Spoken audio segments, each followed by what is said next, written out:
It is another week, another podcast. Laurence, Edmondson, Nicole, Briscoe with you for Unlapped. Laurence is hanging out in his home because I recognize the bookshelves. He's come home from Monaco, living the bougie life. I'm still home because that's how I get treated. Remember, Unlapped is presented by Oracle. Right now, Oracle is offering to cut your current cloud bill in half if you move to OCI. See if your company qualifies at oracle.com/unlapped. And of course, remember, if you are watching on YouTube, please like this video. You can find us on the ESPN F1 YouTube channel all season long, 365 days a year. That is where you find literally all of your F1 content. And if you are listening anywhere else, cool, great. Hit us with a 5-star review wherever you get your podcasts. First of all, friend, how was Monaco? It was everything that you expect from Monaco. It's brilliant. I hate you. We're going to talk about the issues with Monaco as a racing circuit. But everyone I talked to up to Saturday night was just like, this place is great. Isn't it amazing? I can't believe we have a race here. And then on Sunday, the whole vibe changes. But I have to say, I love that place. The day I stop doing this job, it will be the one that I really, really miss not going to, because it is a wonderful place to spend 5 days in May and watch racing cars go around. Obviously, this weekend in Monaco, as we hit up our very needy producer questions, there was a little bit of a different strategy at play because of the regulations and the mandatory two-stop race. I want to get your thoughts on what we saw. Like, what did you think of the race in general? The race wasn't brilliant, but the reasons for it, I don't think, were entirely this new two-stop rule. It's because what we knew going into the race, that you can't overtake in Monaco. I think if you listen to our podcast prior, we said that that's always going to be the case. This rule was never going to change that. But what it might do, or what it kind of did a little bit, was distract from that with some weird and quite wacky and at times quite frustrating to watch strategies. But everything you saw in Monaco on Sunday has happened before. We have seen cars backing up packed so that their teammate can pit in front. We have seen drivers hanging out there until the last lap to make a pit stop in case they benefit from a red flag. All of that stuff has existed before, but because there were two stops, it was kind of magnified and amplified. And I think for a lot of people that made for quite a hard watch. But the reality is, 12 months ago, we had a red flag on the opening lap of the race. All the cars pitted, and we saw next to no action beyond that. So it's a tough one. And fundamentally, the issue is you can't pass at Monaco. And until they change the cars, which they are doing next year, or until they change the track layout, you're going to have similar issues. So bit of hope maybe for next year that the change in the cars could mix it up. Honestly, I don't mean to be a Debbie Downer about the change in cars next year. It's too tight. The cars are too wide. That part of the series is not going to go away. So like, Monaco is going to be what Monaco is. Personally, I wasn't expecting it to be much different. I was sort of expecting what we got. If we had gotten some sort of like late caution, late red flag, obviously that would have made it a little bit more interesting. But also, that's not genuine racing either. Like, Monaco is what Monaco is. And you and I both have an appreciation for like the history of the sport. We have an appreciation sometimes for the pomp and circumstance. And I think there are some races on the calendar where you have to take a step back and realize that's what you're going to get. That's what Monaco was. For me, the most entertaining part was basically George Russell from beginning to end. Like, because I found it like, I am an oddly competitive individual. Like, I am not athletic at all, and I am not in a place where I can actually be competitive, but I am like an oddly competitive individual. And there was something so oddly relatable about him just being like, F it, I'm going to dive bomb this. And no, I don't want to talk to you. You're all me off. I'm going to say the nicest thing that I can on the radio. And I'm just going to, you want to penalize me? It, penalize me. I don't care. It was like so oddly relatable that I was just like, yes, George. Like, that to me was entertaining as all hell. Yeah, and I think it spoke to those frustrations that a lot of people had watching. Yes. You can't get past this, so why not just skip the corner and take the penalty and make it work? And actually, he pointed out afterwards, which does really show the flaws of Formula One racing at Monaco, that had he not done that, he probably would have finished 15th, and in the end, he finished 11th. So actually, by skipping a corner, even getting a drive-through penalty, which is up there on, apart from stop go penalty, it's up there in terms of the biggest in race penalties aside from a black flag being disqualified. So the fact that he could take that and still do better than he probably would have had he not, that showed up a lot of the flaws. So yeah, I mean, I don't. You're right. These cars currently are wide. They're going to be 10 centimeters narrower next year. That's not going to be enough Not that much. to race. Come on. Exactly. And the reality is that if you look back to 1992, a race that people often talk about as one of the most entertaining Monaco Grand Prix, when it was Ayrton Senna holding up Nigel Mansell, a much faster Williams, he couldn't get past either. So it is the nature of that circuit. I've always felt that the qualifying spectacle is unlike anywhere else, or unlike any other form of motorsport in the world. It is sensational. And you kind of just have to pay for a bit on Sunday. And the reality is, if you had this 24 races a year, Formula One wouldn't exist anymore. People would just be turning off. But you have it for one race a year.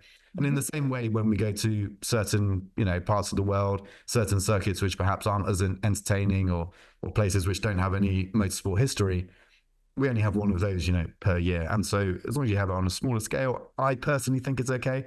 But I know there'll be loads of people at home screaming at their podcast or YouTube saying you're wrong. I think it's, and I think, and I don't mean to be like dismissive of sort of like the Netflix generation of fans, because I'm not. Like, the sport is in such a tremendously better place because of that generation of fans right now. And it's like, yes, welcome. I love that you love this, because like this, it's so much more enjoyable for people like you and I. But that generation of fan tends to be a little bit more like, what have you done for me lately? And I need all of the excitement. I need all of it right now. In every series, Indy, as an IndyCar, you get it in NASCAR, you get it in MotoGP, you get it in every series. There are certain races that just tend to be a little bit more boring. But sometimes those races are steeped in history. So I'm not going to be the one to be like, oh, Formula One has outgrown Monaco. No, because in my opinion, Formula One and Monaco go hand in hand. And in some ways, Formula One isn't Formula One without the history it shares with Monaco, and without sort of like that reverence and the pomp and the circumstance and the glitz and the glamour and whatever it is that Monaco brings. So sometimes you have to take a step back from the on-track perspective. You have to take a step back from that and look at it from a bigger picture. And I will never be the person who sits there and is like, oh, it's time. We need to write off Monaco. Like, we're done. We need to move on to something else. No, because you need to respect the history. You need to acknowledge that. And sometimes you need to embrace it, even if the on-track is not amazing. And the other thing I'd say is that I'm not sure that was the worst race we've had this year. I think Japan was a more race. There was at least something could have happened that spiced it up. And the other thing is, in 2022 and 2023, we actually had pretty entertaining Monaco Grand Prix because it was wet. Now, you can't situationally speaking. Yeah. But, the thing is, it can still provide a good race in certain circumstances. I just keep going back to that Saturday qualifying, taking that, if you're going to just spend one day of your weekend watching the Monaco Grand Prix, make it Saturday, because you're probably going to know the result at the end of that anyway. And then another suggestion that came up actually from George Russell, as we were talking about him earlier, is that you actually just do 2 days of qualifying. So you do 2 time trials. Maybe you mix it up slightly so that the second one is a longer event, perhaps like, single lap after single lap after single lap. So we get to see every driver out there. And then you hand out points for that. Now, as a purist, I don't like that, but that would play to what's so spectacular about that place. So I think before completely scrapping it, condemning the place, like everyone can't go back there, I think there's plenty of options that everyone can play around with going forward. Calm down. Just calm down, people. Calm down. Since you mentioned George, let's just sort of start with Ferrari. Or sorry, not Ferrari, Mercedes. Let's start with Mercedes. There were so many times in the first, handful of races we were talking about Kimi Antonelli just being like, oh my God, he is so outperforming the expectations for a rookie. And I think we all came into the season and Mercedes was sort of selling the idea of we're going to have highs and we're going to have lows. And I feel a little bit like right now, some of the stuff that we're seeing from Antonelli is a little bit of like the rookie lows. there are some mistakes that he's making where it's like, if he had a chance to go back and do this exact same thing 2, 3, 4 years from now, he's going to make different decisions. But he is a rookie, and sometimes the pressure and the newness is going to play a factor in what we're seeing from him. Yes. There was obviously this weekend, like in qualifying, the mechanical issue for George, and then, you know, it just is what it is in Monaco. When you look at what we're seeing with Mercedes in the last couple of weeks, how would you describe it? Because like there are some people who might be like, oh, Mercedes is in trouble, this is a lull, or this is just like, sometimes this stuff happens. What is it? So at the start of the year, I think we were maybe kidding ourselves a bit that they'd found solutions to the issues that they've had throughout this era of regulations, which started in 2022. It turns out they haven't. It turns out there's still areas with that car where it doesn't perform particularly well, certainly when it gets hot, being one of them. Monaco was different again. I think the car was actually pretty competitive, certainly in George Russell's hand. I think Antonelli, I mean, it's a lot to ask of any rookie to make that step up. There are other rookies we can give shout outs for how well they did, Isaac Hadjar being one of them over the weekend. But yeah, for Antonelli, that was perhaps an understandable rookie performance. He just clipped the inside of the Nouvelle chicane to the point that it took the tyre off the rim. You know, sometimes you'll see drivers hit the barriers and get away with it in Monaco. That one he didn't. And then that put him in the barrier. And then that meant he was qualifying outside the top 10. And from there, what can you do? So I wouldn't say the performance was a concern for Mercedes in Monaco, because the performance was there. It's just that they had one rookie error from Antonelli, and then they had a kind of out of the blue car issue, like an electrical fault after Russell went over a bump coming out of turn 1. So that is motor racing. These things happen. But I think it's clear that, that Mercedes, as has been the case throughout this regulation set, is not the whole package. And I think we kind of knew that already, but any hope that perhaps they could be a real outsider to come into this championship battle is waning away. They will continue to use this car to learn, that they continue to bring updates to it. But I think, they are very excited about 26, as they should be, because we're going back towards more of an engine formula. They're pretty convinced they've got a very handy engine ready to roll out in 2026. And that's going to be their big opportunity. So perhaps you're surprised if they start to really kind of, stop developing this car and just accept that they're going to be challenging for kind of 4th and 5th at best. Honestly, I think like you look at where they have sort of come from in the last handful of years, it's almost exponentially better in some ways. So it's like, take the wins, take the gains. You are in the conversation. And that is something that for a couple of years, like, they were not in the conversation. And they had Lewis Hamilton and they had George Russell. This year they have their rookie. This year they have George Russell. And yeah, like George could potentially, like if they figure it out, like George could get back in the conversation. But I think you're probably right. Like there are sort of like systemic issues that are rearing their ugly heads again. And that's just sort of where they are.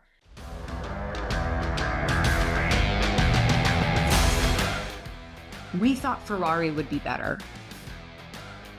And in the last 2 weeks, there have been sort of like glimpses. Like you and I, we basically wrote off Leclerc going into Monaco. We were like, yeah, it'd be great to have him be in contention. But we did not see like the Leclerc performance coming in qualifying and in the race. We didn't see it coming. And as not as like great as Hamilton was, he was still a hell of a lot better than I think we expected him to be. Is this a believable turn in performance? Or like, is this just like luck? What is it? Going into the weekend, pretty much everybody in Ferrari was saying, look, the car's no good in low-speed corners. You can see that at recent races. And if you looked at the data, it was true. The car was struggling in low-speed corners compared to its competitors. We know that Monaco is almost all low-speed, so it figured that it wouldn't be that quick. The reality is actually perhaps it's not so bad, but the problem that Ferrari have is balancing the car between working in high-speed corners and low-speed corners, and what they have to do with their setup, essentially, to ensure that they don't have plank wear issues that we saw in China, is that they have to run the car quite high, and then it struggles in the low-speed stuff. So when you've only got low-speed corners, the Ferrari could actually be set up to work quite well. And it turns out it's quite a supple car with its suspension. It rides the bumps quite well. It rides the curbs quite well. all of a sudden it had all the ingredients you needed to be good in Monaco. Now, I'm not sure that's going to translate to other circuits until they bring a bigger fix to that ride height issue that they have that was discovered in China when Lewis's car was disqualified. But otherwise, yeah, when it's just one type of corner, that car can be set up to be reasonably good. So it just goes to show how complicated some of these things are. You know, when there's so many other factors at play. But I think it was a surprise for everyone. I think it was a bit of a surprise for Ferrari themselves. But it shows you that the underlying performance of that car is kind of there if they can run it where they want it in terms of the setup. And they've just been unable to do that at so many circuits this year. Let me ask this question because, I mean, it feels a little bit like the unpredictability factor for Ferrari is a little bit the same as Mercedes, where you have the talent, but you're just kind of not sure what you're going to get. So going into Spain, which team do you have more faith in? Yeah, that's a tough question because I don't have a huge amount of faith in either of them, but probably Mercedes to get it back again, just because the performance hadn't disappeared completely. The only thing that I'd worry about with Mercedes is that the forecast for that race is extremely hot, so it will be a real test of whether their car does work in the heat. And we've seen throughout last year, is more extreme last year, but we saw throughout last year, and then at times this year when the temperature goes up, they really struggle to basically keep either the front tires or the rear tires in the correct window. Meanwhile, Ferrari, again, I think just now you go into a circuit where there's more high-speed corners. Again, they're going to need to protect the plank, which means raising the car, which means taking it out of its most performant setup. That could be an issue as well. So I think both teams, I mean, the cop-out answer, but I think both teams are going to struggle. But probably Mercedes, I would go over Ferrari. Okay. All right. It is now time for the stat of the week. And this is one of those like weird stats where like, there's a trend there, but it's also like oddly trending. Anyway, stat of the week is brought to you by Oracle. Right now, Oracle is offering to cut your current cloud bill in half if you move to OCI. See if your company qualifies at oracle.com/unlapped. So 3 of the last 6 Monaco winners, so 50%, have gone on to win the Drivers' Championship. Here's the twist. Here's the odd part about that. Those 3 have all done it in odd number years. So it was Hamilton in 2019, and then Verstappen again in 2021 and 2023. Checks notes, it is 2025. That is an odd year. Lando Norris just won Monaco. Lando is what? 3 points out of the Drivers' Championship lead. Like, what is your faith in Lando being able to continue sort of this like miniature upswing, but also continue that odd trend of Monaco Drivers' Championships, odd years? Yeah, odd years, odd stat. I'm always skeptical when somebody brings out a stat, so-and-so won this race or didn't win that race, and they went on through. But hey, I mean, Lando needed that win in Monaco so badly. Of course, his win prior to that was in Melbourne. That was the only one in one. Gasly had won 4 races in that time. And yeah, Lando really needed a kind of reset, needed a weekend where he was head and shoulders clear of Piastri, and he got that at Monaco. The only downside to Monaco, or winning at Monaco and extrapolating that across the rest of the year, is that Monaco is such an unusual circuit that if you're quick there, it's not really a guarantee that you're going to be quick anywhere else. But I think what it did go to show is that Lando, you know, is still capable of putting a weekend together. There were a few doubts around him because Piastri had been like this real kind of cold, ruthless winning machine for, you know, those few races between Melbourne and Monaco. And now Lando has bookended those two with victories of his own. And in a similar vein as well, I think, you know, he really got his head down, got the car in the right place, built up his confidence throughout the Monaco weekend, and then delivered with the pole position, which was essential. And then that led to the victory. So I think, yeah, crucial to Lando at this stage. But what do you think? Are you convinced yet that he's got everything he needs? Am I convinced? Yeah. No, I'm not. Okay. I really like, I really, so I'm like stuck between like sort of like a rock and a hard place when it comes to reading him, because I have always enjoyed I've always enjoyed all of my conversations with him. And obviously I don't have as many with him as you do, But I've always enjoyed my conversations with him because I thought that there is a level of insightfulness. There always seems to be like, yes, sometimes he'll give answers and he like talks a lot. It's not like PR speak. So there's like a level of honesty and insight there about himself and about the team. And sometimes that works against him because then it becomes PR and like media fodder. From the perspective of someone who also happened to have been married to, am married to someone who was a driver, like I think my perspective is I've seen sort of like the mental hurdles and the mental gymnastics that they go through during the ups and the downs and like the media questions, but also like the team questions and things like that. And it's like a very recognizable quality that I see in Lando. And for me, I think my biggest question about Lando is actually like the killer instinct and like the self-belief. And they kind of go hand in hand in my opinion. Like I will and again, maybe I'm like drawing parallels to Ryan because I will always tell you that like Ryan is like the nicest guy in the world. Um but he probably because of that doesn't have that killer instinct. And there are parts of that that I like see in Lando. And it's like sometimes you just have to be the asshole. And I don't know if like if Lando maybe necessarily has that in him, but I really found it interesting. And I'm sorry, was it you or was it Nate who had the article this weekend about? He's like, I've never been more confident in my Yeah, that was an interview I did with him on the Wednesday before. yes. And again, it was one of those interviews where I was like, this isn't terribly insightful.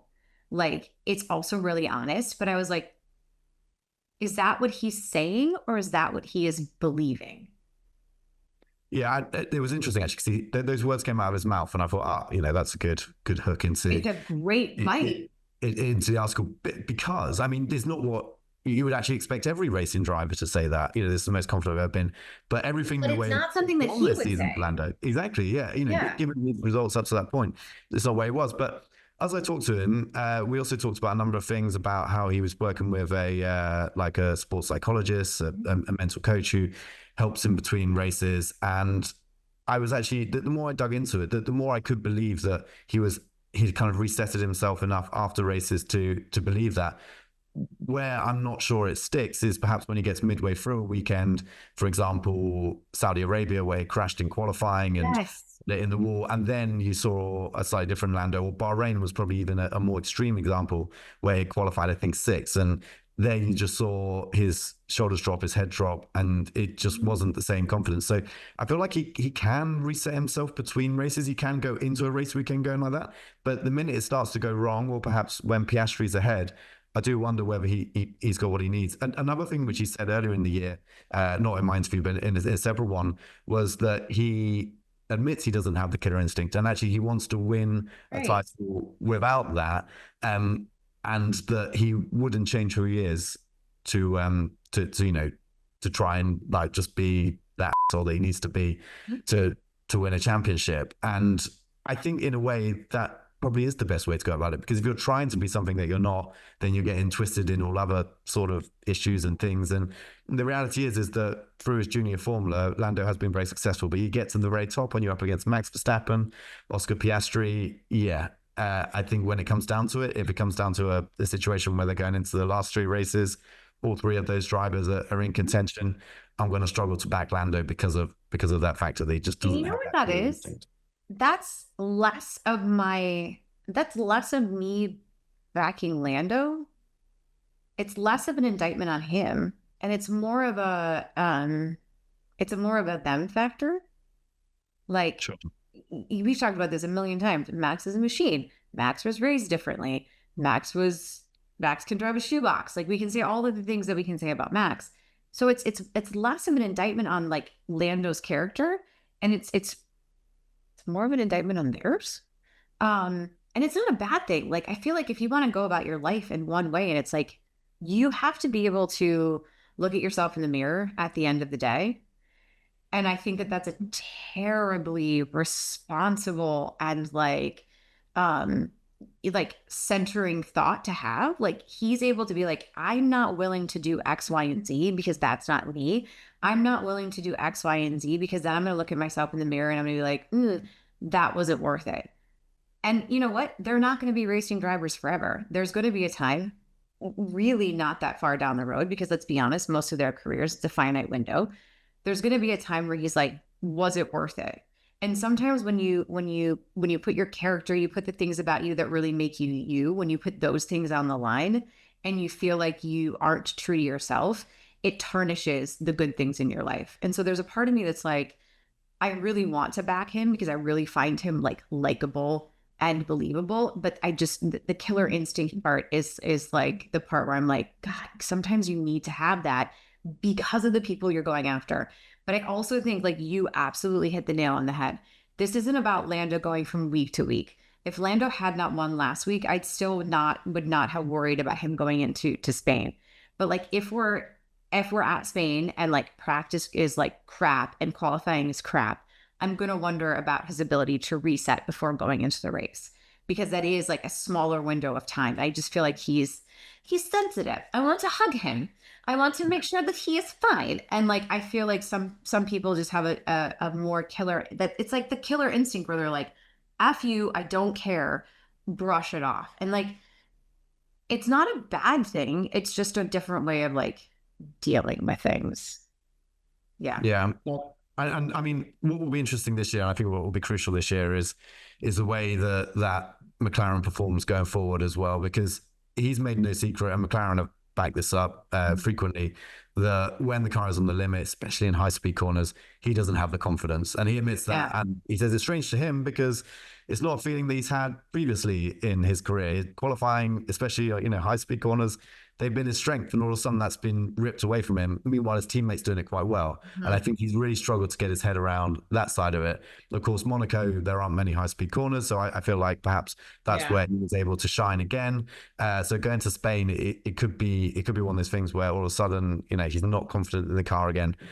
However, McLaren are working on ways to make that car kind of more suited to Lando in those circumstances. Yeah. And that, I don't think that's unfair, because potentially Oscar will get the same benefit from that. But it might actually level up Lando a little bit more. We might see more of the Lando that we saw kind of midway through or second half of the season last year, where all of a sudden, he was doing things with that car that perhaps Oscar couldn't, perhaps even Max was surprised by.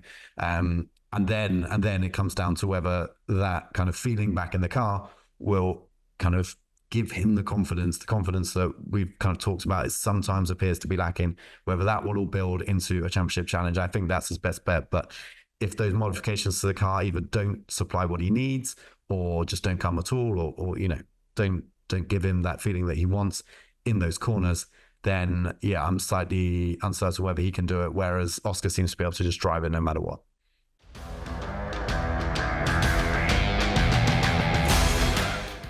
Let's allow you to live your best track nerd life. Let's look ahead to Spain. Obviously, I mean, I can say this about most tracks. Monaco and X are night and day. That obviously plays out this weekend. So in terms of like what we see just from the track, how does that impact the race and the qualifying that we see throughout the weekend?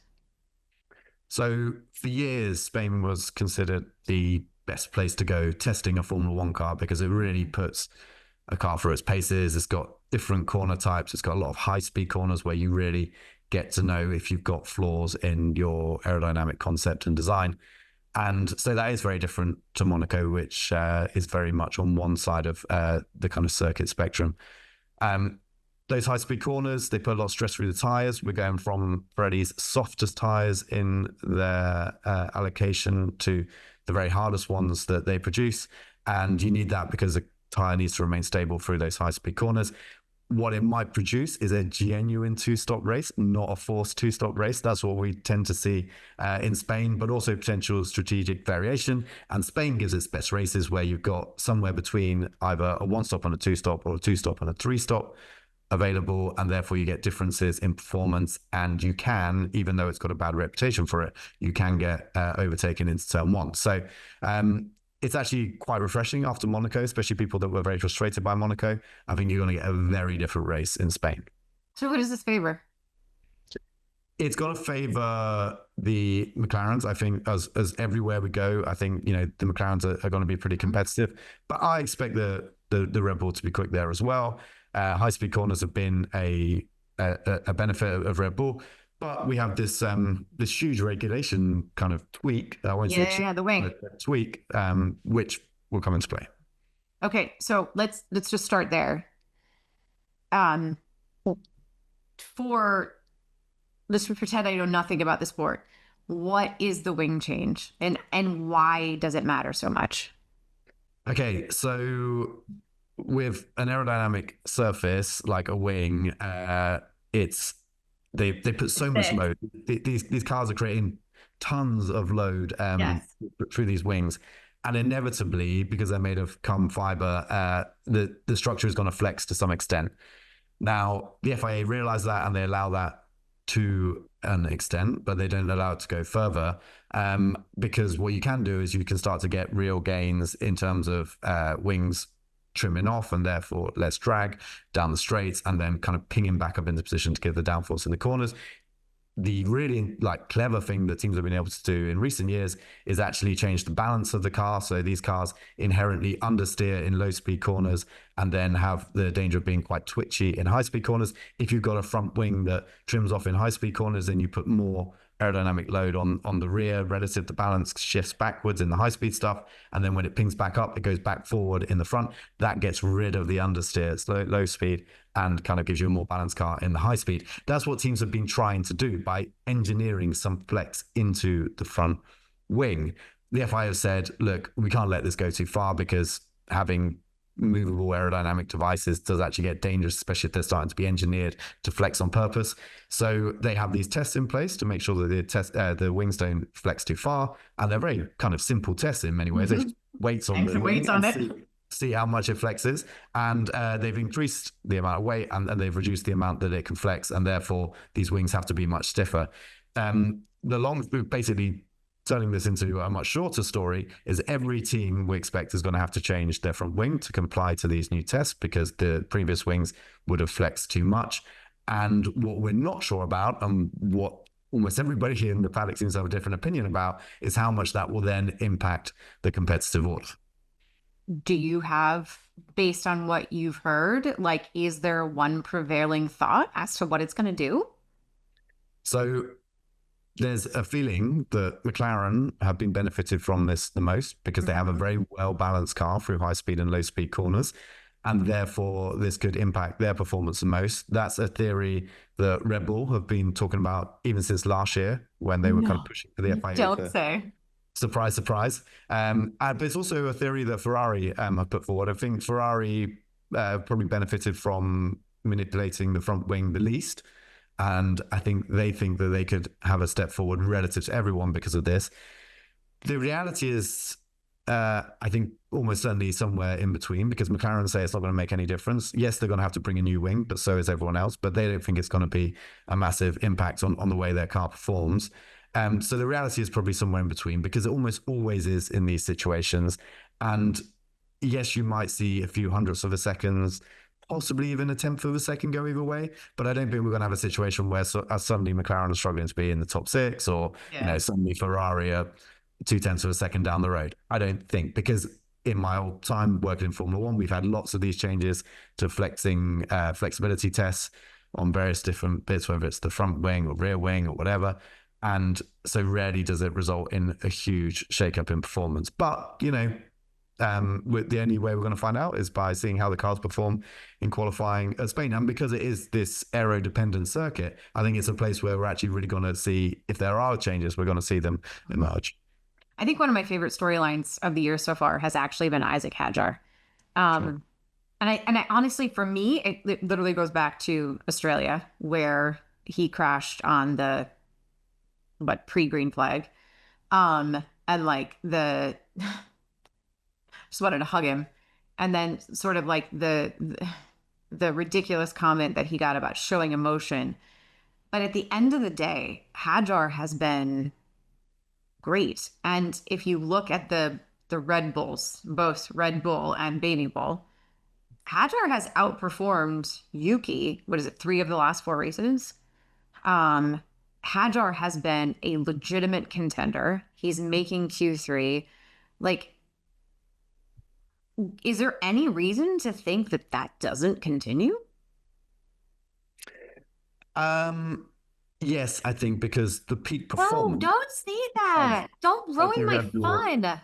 is better. But look, I'm not going to play down what Hadjar's done because it's hugely impressive. Going Yeah. to Monaco, qualifying fifth once the grid penalty for Lewis had been put in place was remarkable. And I think that shows two things. One, that Hadjar's capability, certainly over one lap, is hugely impressive. And that's what you need as a rookie. You need to come and show that you've got the pace, because the rest of it can be worked on. And I think in F2 there were a lot of question marks around him, but he's actually managing to answer all of them and to put himself forward as a genuine competitor. But that racing bull, the baby bull, is certainly an easier car to drive than the Red Bull on the limit. And so I feel like Yuki has the potential. He's shown flashes of it. He just needs the consistency going forward. And at the moment, I think Red Bull have got their drivers in the right place. You know, if you were to put Isaac Hadjar in that Red Bull, I think he'd really struggle and it would be way too soon. And we've seen Red Bull burn through way too many drivers with that kind of approach. So I think it's the right place at the moment. But I think going to some more kind of standard racing tracks coming up, you got Spain, Canada's a little bit unusual, but then Austria, Silverstone. I think in those circumstances, the Red Bull is just going to be the better car. And as long as Yuki gets his head around it, which I think he is starting to do, but Imola and Monaco are two difficult places to do that, then the performance will come. And I think you'll see Tsunoda ahead of Hadjar. But hey, the fact that Hadjar's at this point, the fact that you've even asked that question is hugely impressive. And I think, of the rookies so far, Isaac is right up there as one of the rookies of the year, and he's up against Antonelli, Behrman, really, really strong contenders. Bortoletto, who beat him to the F2 title last year.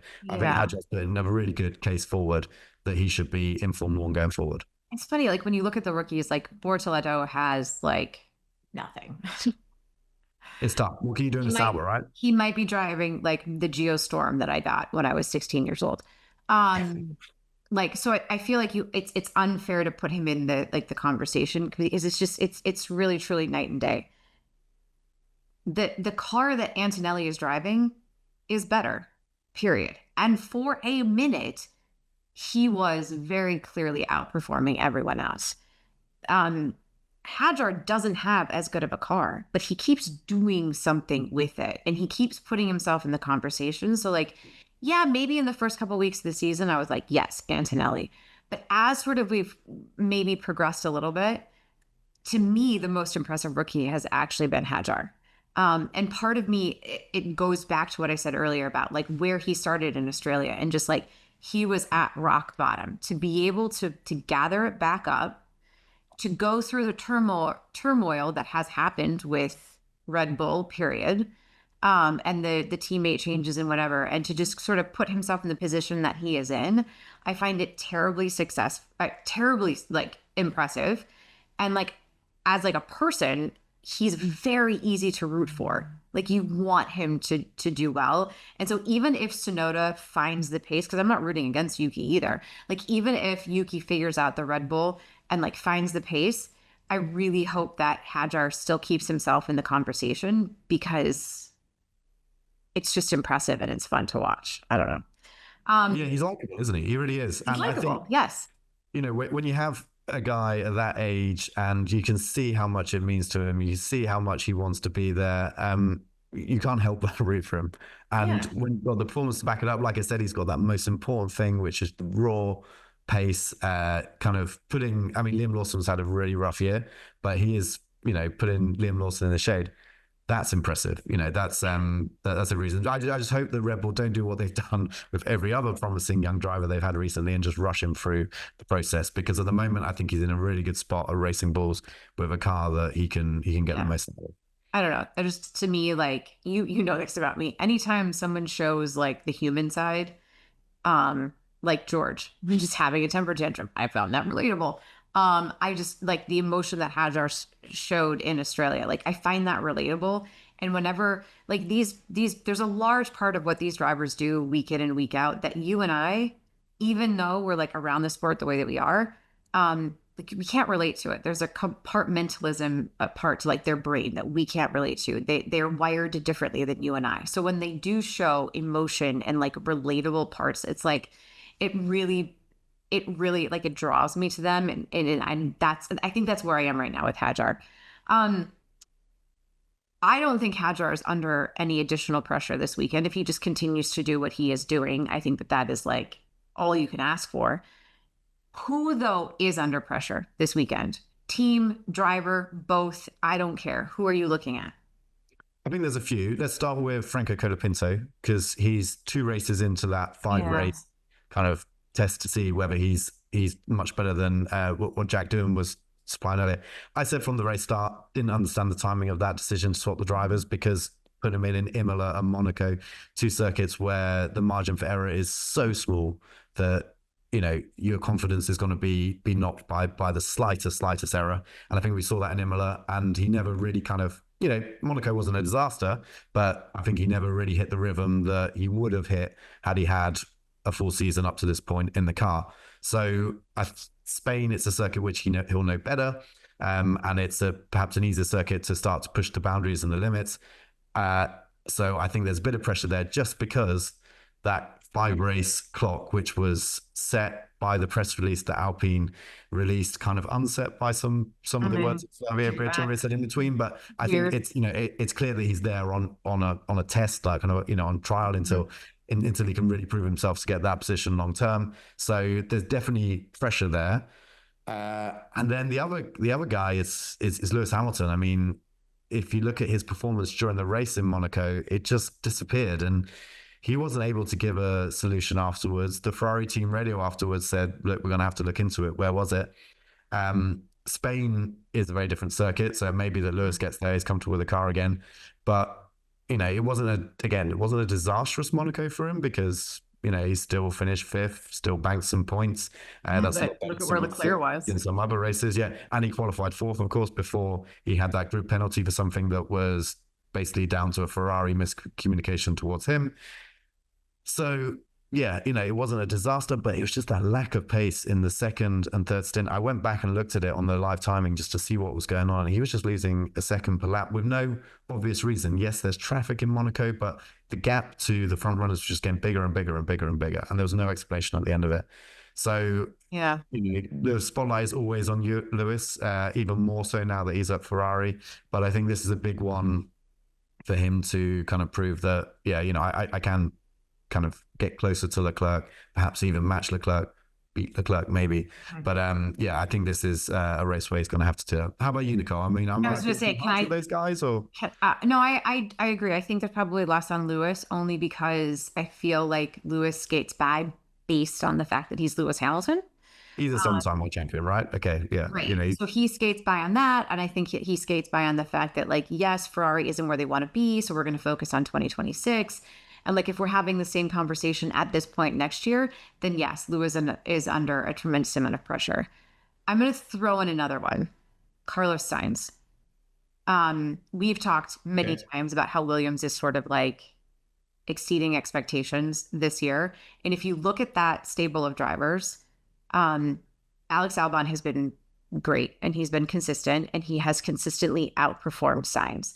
And along the same lines as Lewis, like, yes, they've changed cars, they've changed manufacturers, they're in a learning curve. Sainz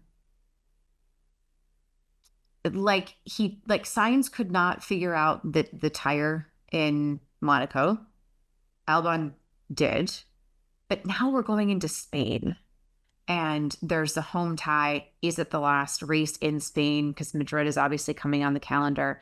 I just think that Williams banked on him to maybe be their guy.